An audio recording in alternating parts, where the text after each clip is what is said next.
तो आ जाओ। अब बैगेज होता क्या है, तो भाई बैगेज में अनअकम्पनीड बैगेज भी आ जाता है। मतलब आप पहले आ गए, आपका बैगेज आपके बाद आ रहा है। सपोज प्रियंका चोपड़ा इंडिया आ रही है, खुद तो आ गई, बैगेज बाद में पीछे से आया, तो क्या वो भी बैगेज में आ जाएगा? अकेला बैगेज जिसको कोई अकम्पनी नहीं कर रहा है, क्या वो बैगेज भी बैगेज में आ जाएगा? द आंसर इज यस, आ जाएगा। अनअकम्पनीड बैगेज एग्जैक्टली इसको बोलते हैं, we will read the provisions, but it does not include motor vehicle. Motor vehicle कभी भी बैगेज का पार्ट नहीं होगा। अगर आप मोटर व्हीकल इंपोर्ट करते हो तो वो बैगेज कभी नहीं बन पाएगा। क्यों? बिकॉज मोटर व्हीकल पे गवर्नमेंट ने हाई इंपोर्ट ड्यूटीज लगा रखी है, एंड बैगेज में आपको मिलता है कंसेशनल रेट ऑफ ड्यूटी का बेनिफिट। आप बाहर जा रहे हो, बाहर से कुछ भी आप लेके आ रहे हो, बाहर से कुछ भी आप अपने बैग में डाल के लेके आ रहे हो, सब कुछ बैगेज में आ जाएगा। सेक्शन 77 क्या बोलता है? जो भी ओनर ऑफ बैगेज है, जो भी ओनर ऑफ बैगेज है, वो एक डिक्लेरेशन देगा कि भाई बैगेज डिक्लेरेशन फॉर्म, जैसे ही आप एयरपोर्ट पे आते हो, इंटरनेशनल एयरपोर्ट पे आते हो, तो ये बैगेज का ऐसा साइन आपको देखने मिलता होगा। वहां पे दो चैनल्स होती है। आप लोगों ने अगर कभी भी फॉरेन ट्रैवल किया हो तो दो चैनल्स होती है, रेड चैनल, ग्रीन चैनल। अगर आप कुछ भी लेके नहीं आओ तो आप सीधा सीधा ग्रीन चैनल से निकल जाओ। बट अगर आप ऐसे कोई गुड्स लेके आए हो जिन पे ड्यूटी वगैरह भरनी है, तो आप रेड चैनल पे रुकोगे, ड्यूटीज पे करोगे, एंड उसके बाद क्लियरेंसेस करवाओगे। तो आपको आके करना क्या है? आपको डिक्लेरेशन देना है। कौन से फॉर्म में? बैगेज डिक्लेरेशन फॉर्म में, कि भाई मैं इस बैगेज में ये चीजें लेके आई हूं। रेट ऑफ ड्यूटी और टैरिफ वैल्यू क्या लगेगा, तो स्पेसिफाइड है। एक जनरल फ्री अलाउंस मिलता है, अभी बताऊंगी कि भाई इतने अमाउंट तक के गुड्स तो आप फ्री में लेके आ जाओ। से फॉर एग्जांपल मैं घूमने गई हूँ, मैं यूरोप घूमने गई हूँ, वहां से कुछ गुड्स मैं लाई हूँ, तो इस पर्टिकुलर अमाउंट के गुड्स जो जनरल फ्री अलाउंस में मुझे लाने दिए जाते हैं, उतने में बिना किसी 0% इंपोर्ट ड्यूटी के उन गुड्स को मैं बैगेज में ला सकती हूँ। लेकिन जनरल फ्री अलाउंस के एक्सेस में मैं जो बैगेज लाई हूं, उस पर मुझे लग जाएगा 35% बेसिक कस्टम ड्यूटी, प्लस इस पे एसडब्ल्यूएस वगैरह तो लगेगा ही। 35% is the basic custom duty का रेट, मतलब 35% प्लस इस पे 10% लग जाएगा सोशल वेलफेयर सरचार्ज। तो ये क्या है कि भाई जनरल फ्री अलाउंस से एक्स्ट्रा आप जो भी बैगेज में लेके आते हो, उस पे आपको कंसेशनल रेट ऑफ ड्यूटी 35% लगा भर दो, जो भी चीजें आप लाए हो। लेकिन अगर आप लाते हो fire arms, cartridge more than 50, cigarette more than 100, cigars more than 25 sticks, tobacco more than 125 grams, या तो फिर कुरियर इंपोर्ट्स हो रहे हैं, वहां पे आपको ये बेनिफिट नहीं मिलेगा। इन चीजों के केस में आपको कंपलसरी 100% जो भी रेट ऑफ ड्यूटी है वो पे करना पड़ेगा। तो fire arms, cartridge, cigarettes more than 100, cigars more than 25 sticks, tobacco more than 125 grams, और कुरियर इंपोर्ट्स में 100% is the rate of duty. 100% is the rate of duty even if आप package में लेके आए हो। अभी नीचे फिर से रिपीट होगा एनेक्सर 1 आइटम्स, आपको और क्लैरिटी आ जाएगी। तो now let's start with passenger baggage rules. तो भाई रूल नंबर 3 क्या बोलता है? जनरल फ्री अलाउंस है कि कोई भी पैसेंजर नेपाल, भूटान, म्यांमार, इन 3 कंट्रीज को छोड़ दो। ये लैंडलॉक कंट्रीज है जिनके साथ हम लैंड बॉर्डर शेयर करते हैं, Nepal, Bhutan and Myanmar. In 3 countries को छोड़ दो। इन 3 कंट्रीज के अलावा कहीं से कोई भी आता है, अगर कोई इंडियन रेसिडेंट या फॉरेनर जो इंडिया में ही रिसाइड करता है, या टूरिस्ट है जो इंडियन ओरिजिन का है, वो अगर बाहर से इंडिया आता है, तो एनेक्सर 1 आइटम को छोड़ दो। एनेक्सर 1 क्या है? ये रहा। अभी एनेक्सर 1 आपको बताऊंगी, तो उसको एक बार छोड़ दो। क्यों? क्योंकि उस पे 100% बेसिक कस्टम ड्यूटी लगता है। इन चीजों पे एज डिस्कस्ड ऊपर 100% बेसिक कस्टम ड्यूटी लगता है। तो एनेक्सर 1 वाली चीजों को छोड़ दो। उसके अलावा जो भी सामान आप लाते हो अप टू 50,000 वैल्यू, आपको 0% ड्यूटी पे करना है। फ्री अलाउंस है, जनरल फ्री अलाउंस है कि भाई बाहर घूमने गए हो तो कुछ तो खरीद के लाओगे ही। तो अगर आप इंडियन रेसिडेंट, फॉरेनर जो कि इंडिया में ही रिसाइड करता है, या तो फिर टूरिस्ट ऑफ इंडियन ओरिजिन है, जो नेपाल, भूटान, म्यांमार को छोड़ दो, नेपाल, भूटान, म्यांमार के अलावा किसी और कंट्री से आप आते हो, तो अप टू 50,000 आपको जनरल फ्री अलाउंस दिया जाएगा। लेकिन अगर आप टूरिस्ट ऑफ फॉरेन ओरिजिन हो, बाहर के ही टूरिस्ट हो और इंडिया में आ रहे हो, तो आपको 15,000 का ही जनरल फ्री अलाउंस दिया जाएगा। लेकिन ये सारे के सारे बेनिफिट्स किसको मिलेंगे? जिसका एज मोर देन 2 है। अगर कोई इन्फेंट है, ऐसा चाइल्ड जिसका एज अप टू 2 इयर्स है, तो उस बच्चे के नाम पे आप चीजें मत लेके आ जाओ 50,000 तक। तो अगर कोई इन्फेंट है, चाइल्ड जिसका age up to 2 years of age है, उस केस में जीरो जनरल फ्री एग्जेम्पशन मिलता है। तो जनरल फ्री एग्जेम्पशन का पहला रूल क्या बोलता है कि भाई passenger arriving from country other than Nepal Bhutan Myanmar, याद रखना है other than Nepal Bhutan Myanmar, वो अगर वो लोग इंडियंस ही है या फॉरेनर जो इंडिया में ही रिसाइड करते हैं तो 50,000 का जीएफए, फॉरेन टूरिस्ट है तो फिर 15,000 का जीएफए, एंड अगर इन्फेंट्स है, infants up to age of 2 years तो उनको निल जीएफए मिलता है। अब टूरिस्ट किसको बोलते हैं, तो भाई ऐसा पर्सन जो कि लेजिटिमेट नॉन इमिग्रेंट पर्पस के लिए इंडिया में आता है for a period of stay up to 6 months in 12 months period, 12 महीने में से, टोटल साल के 12 महीने में से 6 महीने इंडिया में रुकने के लिए, रहने के लिए, लेजिटिमेट पर्पस के लिए आता है, उसको टूरिस्ट बोल देंगे। रूल 4 बोलता है कि भाई नेपाल भूटान म्यांमार, ऐसे पैसेंजर जो नेपाल भूटान म्यांमार से आ रहे हैं एक्सेप्ट लैंड रूट से आ रहे हो तो 0 जनरल फ्री अलाउंस। भाई बाजू बाजू में रोज लोग इंपोर्ट एक्सपोर्ट चालू कर देंगे फ्री में बिना पेमेंट ऑफ ड्यूटी, अगर लैंड रूट से आ रहे हो तो नको कुछ भी आपको जनरल फ्री अलाउंस नहीं मिलेगा। लेकिन अगर आप प्लेन से या ऐसे आ रहे हो, नेपाल भूटान म्यांमार से प्लेन में इंडिया में आ रहे हो, उस केस में आप फॉरेनर हो, इंडियन हो, आप कोई भी पैसेंजर हो, आपको 15,000 का ही एक्सक्लूडिंग एनेक्शर 1 का जनरल फ्री अलाउंस मिलेगा, और इन्फेंट को तो यहाँ पे भी नहीं मिलेगा। For 2 or more passengers general free allowance not allowed to be pooled, आप पूल नहीं कर सकते। उसके बाद रूल नंबर 5 है ज्वेलरी अलाउंस। रूल नंबर 5 क्या बोलता है, तो देखो कोई भी पैसेंजर जो कि अब्रॉड में रह चुका है मोर देन 1 year, कोई भी ऐसा passenger residing abroad for more than 1 year, ऊपर जो 15,000 50,000 का बेनिफिट है वो तो है ही, उसके एडिशन में जेंटलमैन को ज्वेलरी लाने दिया जाएगा, जेंटलमैन को ज्वेलरी लाने दिया जाएगा up to weight of 20 gram, value cap 50,000, maximum 20 gram gold ला सकते हो, वैल्यू कैप 50,000 है। से फॉर एग्जाम्पल जेंटलमैन और लेडीज का साथ में ले लेती हूँ, तो देखो क्लास ऑफ पैसेंजर कौन से हैं, ऐसे पैसेंजर जो मोर देन 1 year अब्रॉड रह के आए हैं, ऐसे पैसेंजर जो मोर देन 1 year अब्रॉड रह के आए हैं, ऊपर जो जीएफए मिल रहा है वो तो मिल ही रहा है, ऊपर वाले जीएफए के एडिशन में उनको एडिशनल ज्वेलरी लाने दी जाएगी बिना पेमेंट ऑफ ड्यूटी। तो जेंटलमैन को कितनी 20 ग्राम, वैल्यू कैप 50,000, और वुमेन को सीधा डबल 40 ग्राम, वैल्यू कैप 1 लाख, 40 ग्राम वैल्यू कैप 1 लाख। तो देखो से फॉर एग्जाम्पल मिस्टर जैन और मिसेस जैन है, वो इंडिया आए हैं आफ्टर 2 years, और ऊपर उन्होंने अपना जनरल फ्री अलाउंस पूरा का पूरा एग्जॉस्ट कर लिया है, उतना सामान लेके आए हैं, उसके अलावा एडिशनली ज्वेलरी लेके आए हैं। मिस्टर जैन अपने साथ 18 ग्राम ज्वेलरी लाए हैं, वैल्यू 52,000 है। 18 ग्राम 20 ग्राम से कम है क्या, हाँ, तो ग्राम वाइज तो ओके है, बट वैल्यू कैप भी तो 50,000 है, लेकिन ये 52,000 का वैल्यू है, तो 2,000 पे ड्यूटी भरना पड़ेगा। आपको ग्राम वाइज भी चेक करना है, आपको ग्राम वाइज भी चेक करना है, और आपको क्या करना है, वैल्यू वाइज भी चेक करना है। आपको ग्राम वाइज और वैल्यू वाइज दोनों चेक करना है। समझ में आ रहा है क्या? फटाफट से तो देखो मिसेस जैन के केस में क्या है, 45 ग्राम लाए हैं, बट उसकी वैल्यू तो 45,000 ही है, तो वैल्यू तो लाख के अंदर है, लेकिन ग्राम का भी तो लिमिट है 40 ग्राम का, वो आपने क्या किया है, वो आपने एक्सीड कर दिया है। तो भाई अगर 45 ग्राम का वैल्यू 45,000 है, तो 40 ग्राम का वैल्यू कितना, 40,000, तो एक्सेसिव वैल्यू कितना हो गया, 5,000 का, तो उस पे आपको ड्यूटी भरनी पड़ेगी। तो देखो if period of stay outside India है लेस देन 1 year, तो फिर कोई एडिशनल बेनिफिट नहीं है, जनरल फ्री अलाउंस में ही आपको इंक्लूड कर लेना पड़ेगा। And for items other than ornaments, coins, bars, biscuits, कोई एक्सेप्शन नहीं है। ऑर्नामेंट्स के केस में ही आपको सिर्फ और सिर्फ ये ज्वेलरी अलाउंस दिया जाएगा। आप अगर gold coins, gold biscuits, gold bars लेके आते हो तो भाई उस पे कोई एग्जेम्पशन नहीं है, फुल अमाउंट एनेक्शर 1 आइटम मान के उस पे फुल अमाउंट पे पूरा का पूरा टैक्स लग जाएगा।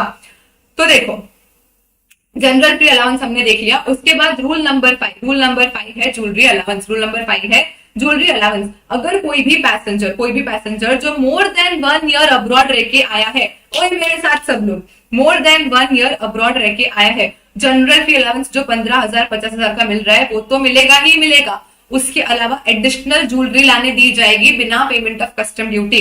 जेंटलमैन को कितनी है, 20 ग्राम या 50,000, दोनों चेक कर लो। ग्राम 18 से कम है लेकिन वैल्यू 50 से ज्यादा है ना, तो 2,000 पे लग जाएगी ड्यूटी। विमेन को 40 ग्राम और 1 लाख, तो 1 लाख से तो वैल्यू कम है लेकिन ग्राम कितने हैं 45, तो फिर 5 ग्राम का प्रोपोर्शनेट जो अमाउंट होगा उस पे ड्यूटी लग जाएगी। भाई कंप्यूटेशन कैसे करना है, एकदम simple.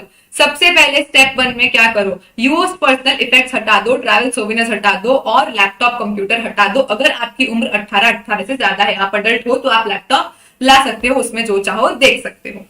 No value limit, no value limit, बिना किसी वैल्यू लिमिट के ये चीजें 100% एग्जेम्प्ट हो जाएगी फ्रॉम इंपोर्ट ड्यूटी। उसके अलावा आओ जनरल फेयर अलाउंस देखो कि भाई ऑर्नामेंट्स, ऑर्नामेंट्स देखो, ये जो अगर आप 1 साल से ज्यादा रह के आए हो तो आपको ये एडिशनल बेनिफिट मिलता है, वरना नॉर्मल केसेस में तो क्या होगा, ज्वेलरी भी जीएफए में ही इंक्लूड हो जाएगी। सो ऑर्नामेंट, फिर कार्ट्रिज अप टू 50, अल्कोहल या तो वाइन अप टू 2 लीटर आप ला सकते हो जीएफए में, उससे ज्यादा होगा तो शेड्यूल 1 में चला जाएगा। फिर सिगरेट, सिगार, टोबैको 125 125, 100 + 25 125, याद कैसे रखना है, CCT, cigarette cigar tobacco, cigarette cigar tobacco 125 125, और फिर सारे अदर आर्टिकल्स सबका टोटल करो, माइनस कर लो जो भी जीएफए आपको अलाउड है, जो आंसर आता है उस पे 35% बीसीडी और 10% एसडब्ल्यूएस लगा दो। अब ये जो एनेक्शर 3 आइटम्स है, अगर आप लाते हो fire arms, cartridge more than 50, देखो अप टू 50 यहां आ जाएगा, अब मोर देन 50 है, सिगार मोर देन 100 है, सिगरेट मोर देन 100 है, cigar more than 25, tobacco more than 125 है, तो इन चीजों पे 100% basic custom duty plus 10% social welfare surcharge लग जाता है। 100% बेसिक कस्टम ड्यूटी लगता है, मतलब जितने का वैल्यू है उतना पूरा का पूरा बीसीडी लग जाएगा, प्लस 10% सोशल वेलफेयर सरचार्ज। उसके अलावा ये जो 3 चीज बचती है, alcoholic liquor more than 2 litre, because up to 2 litre आ जाएगा जीएफए में, या तो गोल्ड सिल्वर लाते हो ऑर्नामेंट के अलावा किसी फॉर्म में, मतलब आप सोने के सिक्के लाते हो, कॉइन्स लाते हो, बार लाते हो, या तो फिर आप लाते हो फ्लैट पैनल। ये बीच में ना वो टीवी का इंपोर्ट बहुत ज्यादा बढ़ गया था, जब वो एलसीडी नया नया आया था तब इसको यहाँ पे शेड्यूल 1 में डाल दिया था। इन 3 चीजों पे, लास्ट की 3 चीजों पे जो भी एप्लीकेबल रेट है as per schedule 1 of customs tariff act, उस रेट से आपको लग जाएगा बीसीडी। और ये जो ऊपर की 3 चीजें हैं, फायर आर्म्स, कार्ट्रिजेस और सिगार, सिगरेट, टोबैको, उस पे आपको 100% बीसीडी लग जाएगा। ये है हमारे एनेक्शर 1 आइटम्स। नाउ रूल 6 क्या बोलता है, टाइम पास रूल है, आज तक तो कभी पूछा नहीं है फिर भी पढ़ा देती हूँ। रूल 6 है ट्रांसफर ऑफ रेसिडेंस। रूल 6 क्या है, ट्रांसफर ऑफ रेसिडेंस, कि भाई आप अब्रॉड रहते थे और अब अपना पूरा का पूरा रेसिडेंस ही इंडिया में शिफ्ट कर रहे हो, तो सीधी सी बात है वहां की बहुत सारी चीजें आप इंडिया में लेके आओगे, तो आपको थोड़ा सा अलाउंस ज्यादा मिलना चाहिए। तो ये क्या है, ट्रांसफर ऑफ रेसिडेंट। अगर आपका अब्रॉड में स्टे था more than 3 years less than 6 months, more than equal to 3 years less than 6 months आप अब्रॉड में रहे हो, तो फिर personal household articles other than annexure 1-2, ये जो एनेक्शर 1 है ये लिस्ट तो हमको पता ही है, एनेक्शर 2 का लिस्ट मैंने यहाँ पे नीचे दे दिया है कि भाई colour television, video home theatre, dish washer, ये सारी महंगी महंगी सी चीजें हैं, डीप फ्रीजर वगैरह आप वहां से लेके आते हो, उनको एक्सक्लूड कर दो। तो उस personal household articles other than annexure 1-2 आपको अप टू एग्रीगेट वैल्यू 60,000 लाने दिया जाएगा। Personal household articles other than annexure 1-2, उन पे जो ड्यूटी लगती है वो तो लगेगी ही, एनेक्शर 1-2 के आइटम्स पे जो ड्यूटी लगती है वो तो लगेगी ही, उसके अलावा आपको up to aggregate value of 60,000 का यहाँ पे लाने दिया जाएगा। कंडीशन सिर्फ और सिर्फ एक है कि आप इंडियन पैसेंजर होने चाहिए। More than equal to 6 months, less than 1 month अगर आप रहे हो तो उस केस में ये वैल्यू हो जाएगी 1 लाख। सब कुछ सेम है, इंडियन पैसेंजर 60,000 सिर्फ और सिर्फ 1 लाख हो जाएगा जब more than equal to 6 months और लेस देन 1 ईयर है। फिर minimum stay of 1 year during preceding 2 years, last 2 साल में कम से कम 1 साल या उससे ज्यादा आप अब्रॉड रहे हो तो आपके लिए लिमिट हो जाएगी 2 lakh. Personal household articles other than annexure 1-2 up to aggregate value of 2 lakh. लेकिन यहाँ पे Indian passenger should not have availed this concession in preceding 3 years, last 3 साल में कभी आपने ये वाला बेनिफिट नहीं लिया होना चाहिए, तो आपको 2 लाख तक लाने दिया जाएगा ड्यूटी फ्री।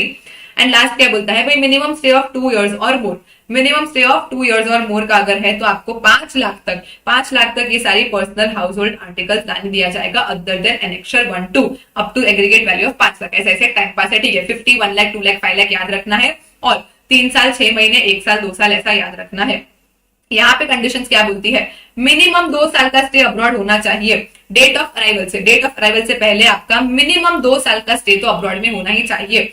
अगर 2 साल में 2 महीने ही कम पड़ रहे हैं, से फॉर एग्जाम्पल आप 1 ईयर 11 मंथ्स रह चुके हो यार, अब 1 महीने के लिए हमको प्लीज एग्जेम्पशन से दूर मत करो, तो अगर शॉर्टफॉल सिर्फ और सिर्फ 2 महीने का या 2 महीने से कम का शॉर्टफॉल है तो एसीडीसी आपका शॉर्टफॉल कंडोन कर सकते हैं on account of terminal leave, vacation और स्पेशल सर्कमस्टेंस जो भी आप रिकॉर्डिंग में देते हो।